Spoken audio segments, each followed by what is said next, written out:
Hoje nós vamos falar sobre uma estrutura que muito pouca gente se lembra, né? Mas que é muito importante para o nosso embelezamento, inclusive hoje com uma maior aderência até do público masculino. Do que é essa estrutura, ou qual é essa estrutura que a gente tem interesse em trazer para vocês, o que é que nós podemos fazer em termos de rejuvenescimento e quais são as alterações que ela vai sofrendo com o passar do tempo. O lóbulo da orelha. A nossa orelha, quando nós somos muito jovens, ela tem uma viscoelasticidade, ela tem uma curvatura extremamente semilunar. Ela, claro, em determinados povos, por uma característica étnica, ela pode ser maior ou menor, ser mais alongada ou menos alongada, mas de qualquer maneira, é uma estrutura que hoje nós usamos cada vez mais para sempre usarmos brincos, né? E a gente sabe que hoje as pessoas gostam de usar muitas vezes no mesmo lóbulo mais de um brinco, fazendo um orifício, 2, 3 orifícios, o que vai trazendo um peso com o passar dos anos, com o passar do tempo e pelo próprio envelhecimento da estrutura, que ela é composta do quê? De pele, então a epiderme, de derme, que é a matriz extracelular, onde eu tenho ácido hialurônico, onde eu tenho as fibras de colágeno, e um pouco mais acima, onde eu tenho a cartilagem. Só que na região do lóbulo eu não tenho cartilagem, eu só tenho realmente a parte gordurosa, eu tenho o coxim gorduroso, eu tenho a parte dérmica, rica em colágeno, em elastina, em ácido hialurônico e a epiderme. Com o passar do tempo,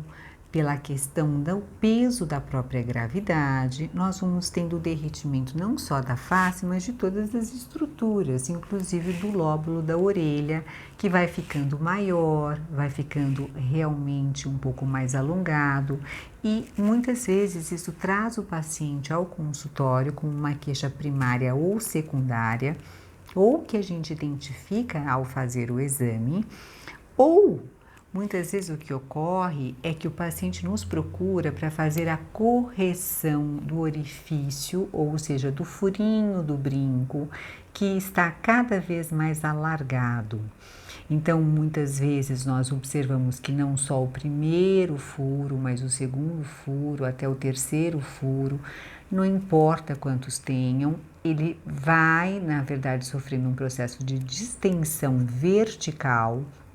horizontal, e nós conseguimos, até por vezes dependendo do tamanho do brinco, fazer com que esse brinco ele transpasse de um lado para o outro. Algumas vezes ocorre a ruptura, ou seja, um processo de dissecção, um processo de fissura, onde a orelha se abre em duas, porque a pele fica tão fina, a pele fica tão delgada, que ocorre um processo onde existe realmente o primeiro alargamento e depois uma dissecção completa com a orelha se separando em duas. Como é que a gente faz isso? Existe uma técnica muito simples, uma técnica que na verdade nós fazemos em consultório, com um bloqueio de anestesia local, 100% indolor, onde através de micropunches, os punches eles são como se fossem pequenas esferas circulares, onde nós medimos o tamanho desse orifício, fazemos a remoção desse orifício, tanto na parte anterior quanto na parte posterior da orelha, e com isso nós fazemos na verdade, a correção da estrutura com 2 ou 3 pontinhos, tanto na parte anterior quanto na parte posterior, e depois de 10 dias nós fazemos a remoção desses pontos. Não há formação de cicatriz, não existe uma formação de uma tendência a ter um processo de formação de queloide nessa orelha, E ao mesmo tempo, quando eu quero diminuir um pouco esse alongamento que está verticalizado, nós fazemos um pouco maior do que o orifício para a gente, na verdade, tensionar a pele. E o que é muito interessante que a gente faça posteriormente? Que a gente faça os preenchimentos, que cada vez nós fazemos mais para o rejuvenescimento desta área tão importante e para a sustentação posterior dos brincos que nós usamos, que por vezes são mais pesados. Ao longo dos anos, isso vai trazendo, como eu disse, uma desestruturação de todo o tecido conectivo local. Então, nós fazemos o preenchimento com ácido hialurônico. O preenchimento com ácido hialurônico deve ter uma reologia. O que é uma reologia? Reologia é aquilo que a gente vai medir da cross-linkagem, o quanto esse ácido vai durar quando ele é aplicado, o quanto ele é moldável, o quanto ele é resistente,